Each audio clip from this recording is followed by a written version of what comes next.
When I was a very young priest, I read something that I thought was so profound that I wrote it on the inside cover of my breviary so that I would see it every day and not forget it. And I don't remember who wrote it or when it was written, but I remember thinking, this is important. This is going to guide my life. So I wrote it down, one short sentence. No one knocks on my door who was not sent by God. No one knocks on my door who was not sent by God. And I thought, this would guide my priestly ministry. This would be my code of conduct. No one would ever be a bother. Everyone would be a gift of God. Well, writing those words in a book and living them out are very different things. When I'm working on a homily and a bride calls to ask if her cousin from Altoona could sing something by Elton John during the communion of her wedding, I often forget she was sent by God.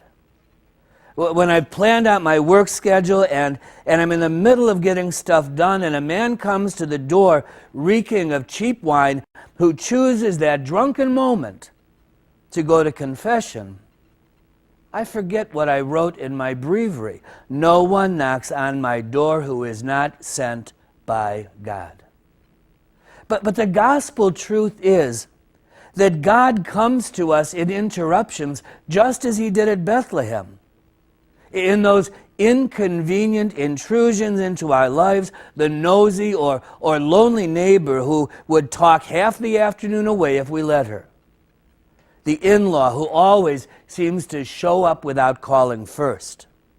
See, today, Jesus describes a scene on the road from Jerusalem to Jericho. A horrible mugging had happened. The victim lies naked and bleeding, more dead than alive. A priest and a Levite, whom we like to judge harshly, walk right by. Both of them were probably on their way to pilgrimage city of Jericho to officiate at some important ceremony. They didn't have the time to stop. They couldn't afford to be late. So they hurry on. Like me, they forgot.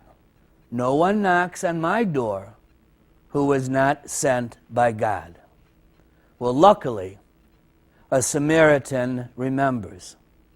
He knows that sometimes God arrives into our lives in inconveniences.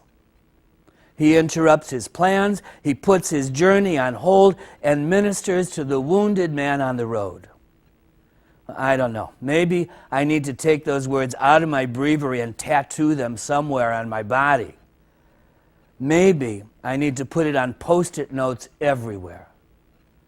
But maybe you and I just need the example of a Samaritan, a good Samaritan, who reminds us today that no one knocks on my door who is not sent by God.